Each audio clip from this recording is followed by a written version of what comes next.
जब ये ब्लास्ट हुआ, ब्लास्ट के बाद उमर जो है ब्लास्ट से पहले जगह जगह घूमा, जगह जगह अपनी विस्फोटक से भरी कार को लेकर घूमता रहा। लेकिन आप सोचिए कि सोच कितनी कट्टर है और किस तरीके का मैसेज ये अपने और साथियों को देना चाहता है जो कि आतंकवाद का रास्ता चुनते हैं। जम्मू कश्मीर का ये रहने वाला है और जिस तरीके से ये वीडियो सामने आई, इसको ये पता लग चुका था जब, क्योंकि 8 तारीख को मीनाक्षी जम्मू कश्मीर की पुलिस दोबारा आई थी अल-फला यूनिवर्सिटी, फरीदाबाद पुलिस से कांटेक्ट किया और जब इसके बाकी के साथी पकड़े गए, जब विस्फोटक की बरामदगी हुई जिसमें मुजम्मिल भी था, शाहीन भी थी, उस वक्त ये फरार हो गया। फरार होते हुए भी इसकी गाड़ी की तस्वीरें निकलकर सामने आई। लेकिन जब इसको पता लग गया कि जम्मू कश्मीर पुलिस इसको छोड़ेगी नहीं, क्योंकि जम्मू कश्मीर पुलिस जो है पूरी तरीके से सर्विलांस इसके ऊपर रखे हुई थी, ये कहां कहां जा सकता है।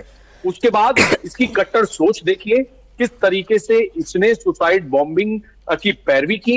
ये बताया कि ये रास्ता किस तरीके से सीधा ऊपर लेकर जाता है और कट्टर सोच इस्लाम के अंदर इसने सुसाइड बॉम्बिंग को एक अच्छी बात, एक शहादत की बात इसने करने की कोशिश की। और इसके कितने और साथी होंगे जो जम्मू कश्मीर या अलग अलग इलाकों में इसकी सोच से इत्तेफाक रखते होंगे, उन लोगों को ये मैसेज देने के लिए कि इसने कोई हीरोपंती का काम किया है। और उसके बाद ये पैनिक में इधर उधर भागता रहा। जम्मू कश्मीर पुलिस इसको लगातार चेज कर रही थी, फॉलो कर रही थी। उसी दौरान फिर पैनिक में इससे ये ब्लास्ट हो गया, जो कि वहां पर एकदम से प्लांट नहीं था, लेकिन ये काफी ज्यादा तंग आ चुका था। लेकिन इसकी जो सोच है, पढ़ा लिखा डॉक्टर, और हमारी बात हो रही थी कुछ सोर्सेज से जिसमें हरियाणा पुलिस भी शामिल है मीनाक्षी, इसके पास कुछ पेशेंट्स भी आते थे। जिस शख्स के साथ इसकी एक सीसीटीवी सामने आई कि ये मोबाइल की एक केमिस्ट की दुकान पे गया है, वहां पे मोबाइल चार्ज करवा रहा है, वहां इसे लेकर कौन पहुंचा था? इसका एक पेशेंट लेकर पहुंचा था। यानी कि लोग इससे दवाई लेने जाते थे और डॉक्टर के भेष में इस तरीके का आतंकवादी और ऐसी सोच जो साफ तौर पे कह रहा है कि सुसाइड बॉम्बिंग के अलग अलग मायने हैं, लेकिन शहादत उसे ये बता रहा है, तो उससे पता लगता है कि कितना ज्यादा रेडिकलाइज था। और वीडियो बनाने के पीछे मकसद भी ये था कि इसे पता था मैं तो पकड़ा जाऊंगा, लेकिन मेरे पकड़े जाने के बाद मेरे जो बाकी के आतंकवादी साथी हैं या फिर जो इस सोच से इत्तेफाक रखते हैं, वो इसको हीरो मान सके। नहीं नहीं, देखिए अभय, उमर कोशिश भी तो यही कर रहा था ना कि वो कितने से ज्यादा सुसाइड बॉम्बर तैयार कर सके। उसका प्लान ऑफ एक्शन तो यही था।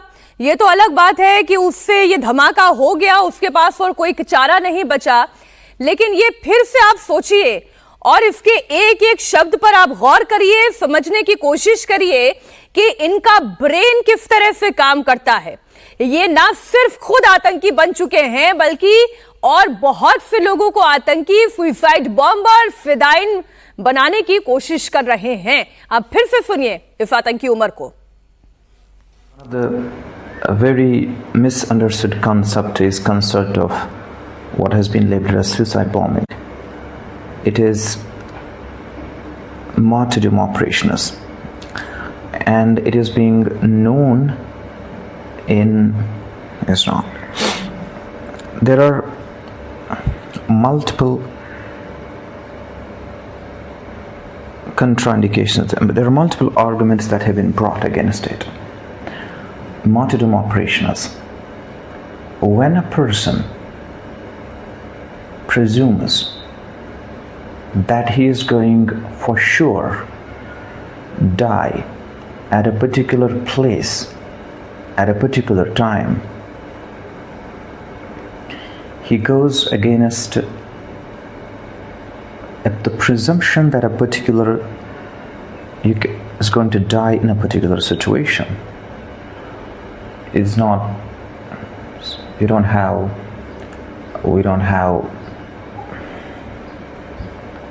situation. हमारे सहयोगी मंजूर मीर भी इस वक्त कश्मीर से हमारे साथ लाइव जुड़े हुए हैं। मंजूर, ये जिस तरीके की मानसिकता है, इसे पोषण कहाँ से दिया जा रहा है, कैसे दिया जा रहा है? अच्छा खासा पढ़ा लिखा डॉक्टर अंग्रेजी जुबान में बोल रहा है, लेकिन माइंड रेडिकलाइज्ड है।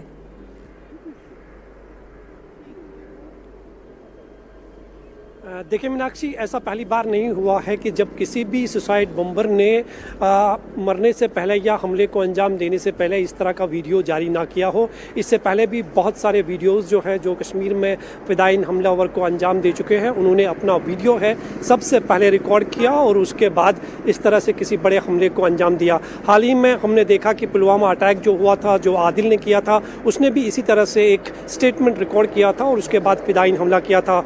और जहाँ तक अब रेडिकलाइज की बात है, तो रेडिकलाइज जो है सिर्फ डॉक्टर ही नहीं, इससे पहले बहुत सारे ऐसे पढ़े लिखा युवा है जो रेडिकलाइज हुए हैं। खासकर अगर हम पीएचडी स्कॉलर मनान मानी की बात करें तो वो भी हिजबुल मुजाहिदीन के टॉप कमांडर्स में एक थे, अलीगढ़ यूनिवर्सिटी में पढ़ते थे।